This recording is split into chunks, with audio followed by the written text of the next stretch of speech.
Man, oh man, what a night. What a game. For everything that last year's Super Bowl wasn't, from the game being boring as bricks to the commercials sucking hind tit, this year's game had. The commercials seemed to be a lot better. It felt like a lot of people enjoyed the halftime show with Shakira and J-Lo. And most importantly of all, this game had me riveted, enthralled, raptured in it. Oh, so fun to watch. It really was, beyond all other things, from a pure viewing experience, as somebody who technically didn't have a dog in the fight because, Virginia McCaskey could be bothered to show her old fossil ass up for the commercial for the Super Bowl, but can't be bothered enough to actually want to sit there and make sure her team is good enough to actually be there to show up at the Super Bowl and win the damn thing ever again. I kind of did have a talk in the fight because I wanted Mahomes to win a Super Bowl, to rub it in the mediocre of the Midway's faces, show them what should be versus the mayonnaise reality of Trubisky that they got, and most certainly wanted to see Andy Reid win his first Super Bowl. And for those saying, oh, give me a break, he would have gotten into the Hall of Fame anyways, he's top 10 all times he wins. Would he have? Or would it have taken him a really, really long time? The point is, whether you agree with it or not, him getting a ring changes the entire narrative of his career. You can no longer say he couldn't win the big one because he finally would have. Takes him and makes him a much more obvious and unavoidable choice for the Hall of Fame, which he so certainly deserves.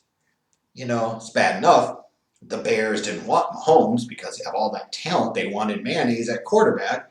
But after the 2012 season, when they sent Lovie Smith packing after a 10-6 season, instead of replacing him with an even better NFL head coach, proven commodity, in an Andy Reid, Phil Emery said, nope, we don't want established winners. We want a guy from the CFL. Anyways, off my soapbox for a second. It's not just about me, even though I always try to make it about me, like a lot of people do. The Super Bowl was all about the contrast in styles. The Kansas City Chiefs and their high-powered, explosive offense, led by their young wonder kid, league MVP quarterback Patrick Mahomes, the superstar, the future face of the league. All that speed and talent they have on offense, Tyreek Hill and Travis Kelce and Sammy Watkins and so forth, versus the San Francisco 49ers and that incredible defense, specifically that fantastic front four, led by MAGA head himself, Nick Bosa, and all the rest of that crew, coordinated by the guy in Robert Saleh, that the Browns looked at and said, we good. We want the guy who coordinated the offense that got dominated by Robert Saleh in the divisional round, Kevin Stefanski. But it's defense versus offense. Great front four against the Kansas City Chiefs and this high-powered offense. What was going to win out and what was going to rule the day? And for so many people, it really felt like it was a heart versus head type of conversation if you weren't a Chiefs or a 49ers fan. Your heart said maybe you wanted the Chiefs to win, unless you're a petty Raiders fan, and who cares? You didn't want either of these teams to win, frankly. You said, with your heart, you lean Chiefs, but with your head, you go off of the tradition of the league and defense and running game, winning championships, and it's got to be the 49ers day, right? Right? Well, when you look at the game early on, the Chiefs get the ball first. It's a quick series for them. Then the ball goes to San Francisco, and just like that, they're moving the ball down the field. While it didn't result in a touchdown on that first drive, it was a way for the 49ers early on to get into a rhythm and kind of establish themselves. And early on in the game, Jimmy G really wasn't that bad. Efficient passing, not putting too much in his hands and so forth. Although you would kind of question the strategy of not having Raheem Mostert touch the ball on the ground until the second quarter, when he had really played a big role in you getting to this point in the playoffs in the first place.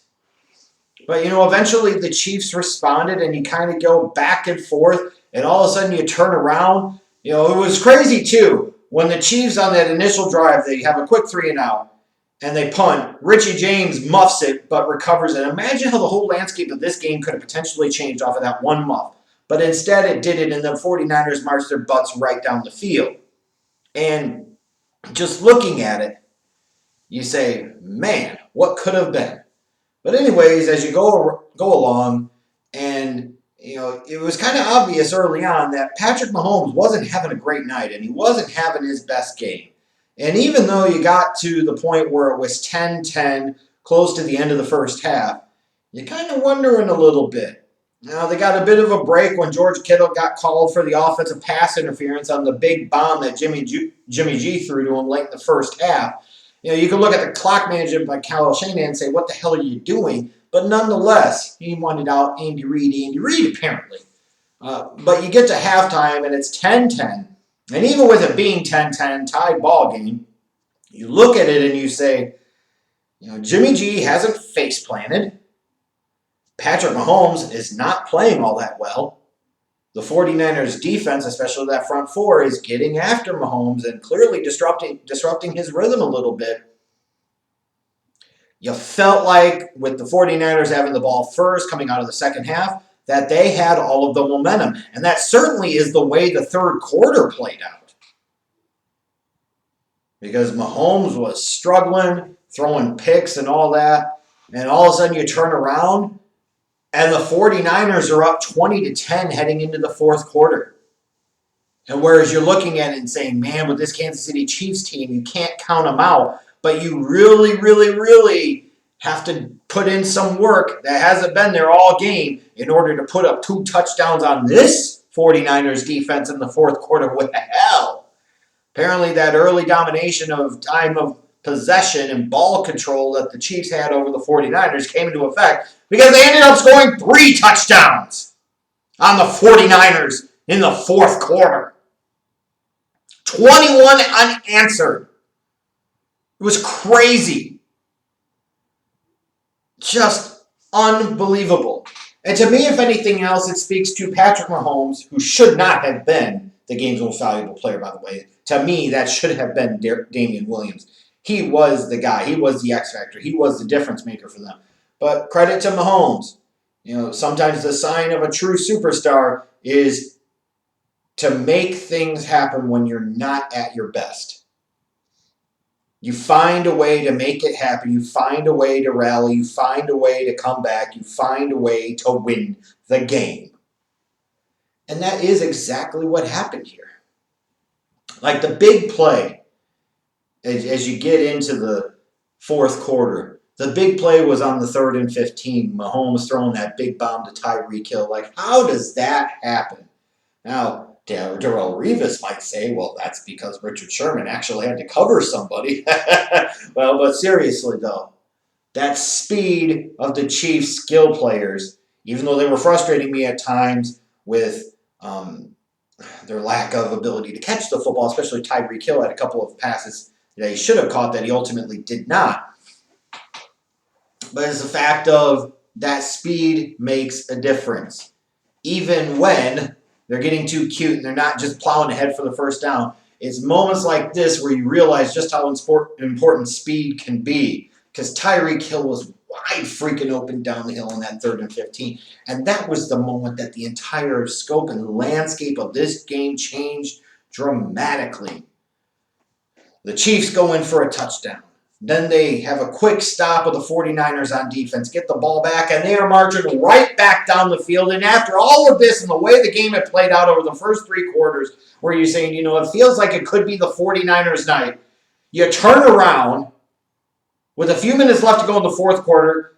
The Chiefs are down 3, and they're driving. It is crazy how much momentum matters. And yet again, here were the Kansas City Chiefs for the 3rd straight game in the playoffs. Down double digits, coming back like gangbusters. And then the big play by Damian Williams, sitting there and just barely getting the ball to break the plane at the goal line before his right foot went out. He made it. He made it. And all of a sudden you look and it's a little over 2 minutes left to go in the game. And for Christ's sakes, the Kansas City Chiefs have the lead at 24-20. What the hell's going on here?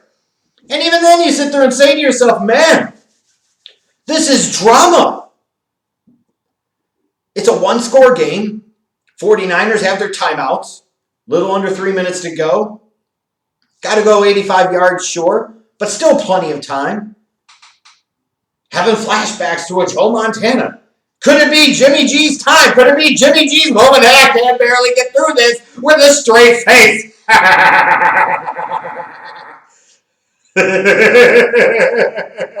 You know, it's even like in the first quarter when Jimmy G threw the first pick. And the Chiefs go down in the field goal. They go up 10-3. It was a big stop by the 49ers defense to not let them score the touchdown there because, man, that would have changed all the momentum. Because then the 49ers came right back down the field and said, we're not going to put it into Jimmy G's hands until we run the ball a few times. Then we'll relax the quarterback a little bit. They started getting back into hiding the quarterback mode. And eventually, when you're playing a team like the Chiefs, you cannot hide your quarterback forever. And when you get into this moment and you get into this spot, whereas Patrick Mahomes is completing a 40-plus yard, 50-yard deep pass to Tyreek Hill late in the fourth quarter when he's not at his best. Jimmy G, who actually up to this point in time had not played that bad, but it started to wither a little bit in the second half, making poor decisions and poor reads and poor throws at key times. Here you are. It's third and long. Bomb to Emmanuel Sanders, and that sucker just kept floating over his head. And then the fourth down, and all of a sudden you're sitting there saying to yourself, damn. Turnover on downs after the sack. The Kansas City Chiefs are a first down away from being Super Bowl champions. And they do one better. Damian Williams pulls a John Riggins diesel impression. Up the left sideline, bam, touchdown, and all of a sudden the Kansas City Chiefs in like 7+ minutes, less than that, hell, have scored 21 unanswered points, and they end up going on to win Super Bowl 54, 31-20. It's crazy. I at least had the spread of the game right. I said the Chiefs are going to win 27-16. So they did win by 11. How about that? What a game, though. I got to see Andy Reid finally win his Super Bowl. I got to see Patrick Mahomes win a Super Bowl. Therefore, rubbing even more salt in the wounds of the Bears organization. You could have had this guy. You went with Mayonnaise Mitch. And then seeing Jimmy Garoppolo fold like a house of cards in the second half. When, like I said, hadn't been that bad in the first quarter. You could argue there was really no difference between him and freaking Mahomes during the first three quarters. You might even said Garoppolo was a little less crappy. In the fourth quarter is where you saw the difference in talent. You saw the difference in ability. You saw the difference between a superstar and a pretender. You saw a league MVP and a guy that you have to hide at times and you can win games with, but not because of. That was the key difference right there. But it's not just on Jimmy G for the 49ers losing. It's great 49ers pass rush. It's great 49ers defense. Talent at all three levels. They gave up 21 unanswered points in the fourth quarter. What the hell happened to them? As much as I love seeing Jimmy G fall flat on his face a little bit and proving all these freaking marks for him wrong, the bottom line is even more accountability and responsibility has to go on that great so-called 49ers defense for choking. Shanahan style, you dare say, in the fourth quarter. How heartbreaking for Kyle Shanahan. Another double-digit lead in the Super Bowl. Granted, this time it was only 10 points versus 25 points, but still part of another Super Bowl collapse, and that is exactly what this is, ladies and gentlemen, no question. And as the president so eloquently put it in his now deleted tweet, it was a great win for the state of Kansas. And I guess for Kansas City, it was great for the state of Missouri, too. You can't blame the president, though. All the other distractions and problems he's created for himself. What he's most focused on is two things. A, the disappointment that he can't have Nick Bosa in for his MAGA moment as Super Bowl champion. That's got to hurt him right in the loins. But B, more importantly to him, he's sitting there and he's now saying, Hey, it answers the question. What if Craig Stadler, the Walrus, was ever an NFL head coach? You got Andy Reid. He's thinking about him and Andy Reid walking around the White House in freaking tighty whities, challenging each other to a Big Mac eating contest. Special sauce all day for everybody, I guess. What a sight that would be. Like, I think about the Chiefs winning the Super Bowl. Len Dawson, I wish he was there to celebrate in the locker room afterwards and light up a heater. And then he's got a spare Lucy for Patrick Mahomes, and they smoke those freaking things. And then Andy Reid's walking around shirtless, downing cheeseburger after cheeseburger, because who cares? The Kansas City Chiefs, after 50 years, are Super Bowl champions. Chiefs Kingdom, celebrate! Celebrate with your racist chants and your racist team name. Yeah. But it finally happened. Andy Reid gets his Super Bowl.